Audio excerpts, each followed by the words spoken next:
Hello students, today we will read lesson 3, the wheat is cheaper first. Okay. One evening Ravi and Ashok went to see David Smith. David's father, Mr. Smith, is an Englishman. He has traveled widely and he is now working in India. Ashok and Ravi met David only a few days ago, but the three boys now meet almost every day. That evening, the boys started talking about stories. Ashok said, Ravi reads a lots of storybooks. Perhaps he wants to become a writer or a storyteller. So Ravi said, everybody likes a story. I like listening to good stories. Don't you, David? So David said, yes, of course. Why don't you tell me one? So Ravi said, I wanted you to tell us a good story. Please tell us one. So David said, I will some other day, but today you must tell me a good Indian story. Ravi said, all right, I will. I spent my last summer vacation with my grandfather in his village. He used to tell me at least one story every night. I will tell you one of those stories today. So Ashok said, what is the story called? Ravi said, the wheat is cheaper. David said, cheaper? Then what? So Ravi said that you must tell me after listening to the story. This is how it goes. So stories start. Long ago in an Indian town, there lived a merchant. He was very greedy. He used to go to towns to buy or sell large quantities of grain, and even on his way to these towns, he thought of making money. One day, when he was going to a town to buy some grain, he saw a farmer some distance away. Here, he thought, is an opportunity to get some money out of this simple villager. So he walked quickly up to him and started being friendly with him. He said to the farmer, when I was young, I used to go a long distance alone. But as I am getting old, I would like a companion with me always. As we are going the same way, it is good for us to be together.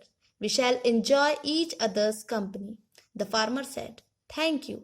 I have never seen you before. I believe you are a stranger. No, the merchant said. I am a merchant and I have been here before, but I travel to many places. But how can I be a good companion to you? The farmer asked. I am only a simple villager and you have seen a lot of this world.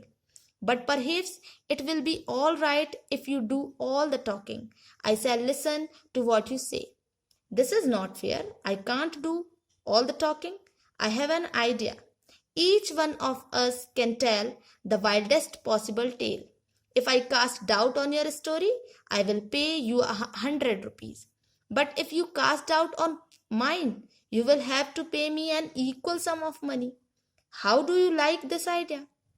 Fine, said the farmer. And so is it a bargain? The merchant said. Yes, it is, said the farmer. Now let's begin. As you are the wiser of us two, you must begin. The merchant began in his story. As I was going along this road one day, I saw a merchant with a long train of camel.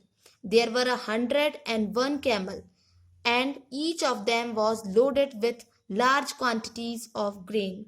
Farmer said, I have seen train of camels myself and they are very often loaded with very heavy goods. Merchants added, all the camels were tied together with ropes. Nose to tail, it was a long train, about half a mile. Good, it must have been a fine sight. And then, asked the farmer. Merchant continued, and then a kite flew down on the first camel and carried him off. तो इस story में 3 friends हैं, वो आपस में बातें कर रहे हैं. तो एक शाम क्या होता है कि रवि 3 फ्रेंड्स हैं, रवि, अशोक एंड डेविड. ठीक है. तो एक शाम रवि और अशोक डेविड स्मिथ के घर जाते हैं. डेविड के जो फादर हैं मिस्टर स्मिथ, वो एक इंग्लिश मैन है. ठीक है. उनने बहुत सारी इंडिया की बहुत सारी जगह घूमे भी हैं और काम भी किए हैं. ठीक है. तो अशोक और रवि जो है डेविड से मिलते हैं. कुछ दिन पहले ही वो उनने डेविड से मिले थे. और फिर वो लोग मिलने के लिए चले गए। लेकिन अब ये 3 बॉयज जो थे, रवि और अशोक, कुछ दिन पहले ही डेविड से मिले थे और उसके बाद से उनका डेली मिलना स्टार्ट हो गया। तो उस इवनिंग जब रवि और अशोक डेविड के घर गए थे तो स्टोरीज के बारे में बातें स्टार्ट हो गई। तो अशोक कहता है कि रवि जो है वो बहुत सारी स्टोरी बुक्स पढ़ता है और मुझे लगता है कि वो या तो राइटर बनना चाहता है या स्टोरी टेलर बनना चाहता है। तो इतने में रवि कहता है कि हर किसी को स्टोरीज पसंद होती है, मुझे गुड स्टोरीज, अच्छी स्टोरीज सुनना पसंद है, क्या तुम्हें पसंद नहीं है डेविड? डेविड कहता है हाँ मुझे भी पसंद है, तुम मुझे एक आध स्टोरी क्यों नहीं सुनाते हो? तो रवि कहता है कि मैं तुम लोगों को एक अच्छी स्टोरी सुनाना चाहता हूं, पर तुम लोग बताओ कौन सी सुनना चाहते हो? तो डेविड कहता है कि फिर किसी दिन, ठीक है, फिर किसी दिन सुनेंगे, पर तुम हमें इंडियन स्टोरी कोई एक सुना दो। तो रवि कहता है ठीक है।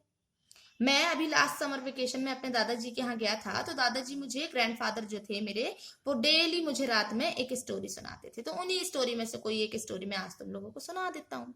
तो अशोक कहता है कि कौन सी स्टोरी, स्टोरी का नाम क्या है? तो रवि बोलता है कि the wheat is cheaper. Okay, तो डेविड कहता है चीपर? चीपर मतलब क्या? रवि कहता है ठीक है, पहले तुम स्टोरी सुनो और स्टोरी सुनने के बाद मुझे बताना। ठीक है, तो रवि ने स्टोरी स्टार्ट करी। तो स्टोरी में बहुत समय पहले की बात है कि एक भारत का ही एक इंडियन टाउन था, इंडिया का ही एक टाउन था, वहां पे एक मर्चेंट रहता था। मर्चेंट मीन्स होता है व्यापारी, वो रहता था। तो वो बहुत लालची था, he was very greedy. Greedy means होता है लालची, ठीक है। तो वो टाउन टू टाउन जाता था सामान बेचने के लिए, मतलब अनाज, ग्रेन्स जो होते थे, अनाजों को बेचने के लिए और खरीदने के लिए बड़ी लार्ज क्वांटिटीज में वो लेकर जाता था। और रास्ते में और भी जो टाउन्स पड़ते थे तो वहां से भी वो पैसे कमाने की कोशिश करता था, ठीक है। तो एक दिन वो एक टाउन जाने वाला था कुछ ग्रेन्स खरीदने के लिए। तो जब जाने वाला था तो उसने देखा कि एक फार्मर खड़ा हुआ है, किसान कुछ दूरी पर खड़ा हुआ था। तो उसने सोचा ये अच्छा मौका है कुछ पैसे कमाने का, एक साधारण से किसान से, गांव वाले से, विलेजर है ना, ग्रामीण से। तो वो जल्दी जल्दी चलकर गया और उसके बाद उससे फ्रेंडली बातें करने की कोशिश की, ठीक है, बड़ी अच्छी तरीके से बात करने की कोशिश करी उससे। तो वो फार्मर से कहता है कि जब मैं यंग था तो मैंने बहुत लंबी लंबी दूरियां तय की हैं, मतलब बहुत दूर दूर तक मैं गया हूँ, लेकिन अब मैं ओल्ड हो गया हूँ, अब मुझे हमेशा कंपनी, मतलब किसी एक साथ की जरूरत होती है, मैं अकेला कहीं आ जा नहीं सकता। तो अगर हमारा और तुम्हारा रास्ता एक ही है तो क्यों ना साथ चले हम लोग, ये हम दोनों के लिए अच्छा होगा और हम लोग एक दूसरे की कंपनी एंजॉय भी करेंगे, ठीक है। तो फार्मर कहता है थैंक यू, लेकिन मैंने इससे पहले आपको कभी नहीं देखा, तो मुझे ऐसा लगता है कि आप अनजान हैं यहाँ। कहता नहीं, मैं अनजान नहीं हूँ, मैं तो एक व्यापारी हूँ और मैं यहाँ पहले भी आ चुका हूँ और यहाँ तक कि मैंने कई प्लेसेस में ट्रेवल किया, मतलब कई जगह गया हूँ मैं, ठीक है। तो फार्मर कहता है कि लेकिन हमारा और आपकी क्या बराबरी, हम लोग गुड कंपेनियन कैसे हो सकते हैं? मैं तो एक सिंपल विलेजर हूँ और आपने तो पूरी दुनिया घूमी है ना। और अगर मैं आपके साथ चलूंगा तो एक ही तरीके से, मतलब अच्छा हो सकता है कि मैं सिर्फ आपको सुनता हुआ चलूं, क्योंकि मेरे पास उतना अनुभव तो है नहीं जितना आपके पास है, एक्सपीरियंस। तो मर्चेंट कहता है कि ये तो अच्छी बात नहीं है कि सिर्फ मैं ही बात करूंगा और आप बात नहीं करोगे। तो कहता है मेरे पास एक आइडिया है। मर्चेंट कहता है मेरे पास एक आइडिया है, चलो हम एक काम करते हैं, एक दूसरे को स्टोरी सुनाएंगे।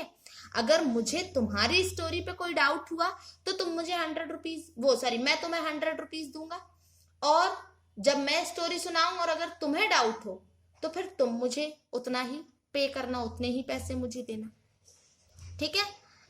तो तुम्हें ये आइडिया कैसा लगा? तो फार्मर कहता है ठीक है।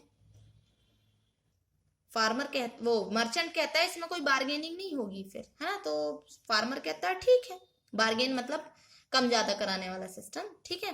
तो कहता है ठीक है, तो फिर दोनों स्टोरी स्टार्ट करते हैं। तो अभी हमारी स्टोरी भी यहीं स्टॉप, बाकी कल। ओके।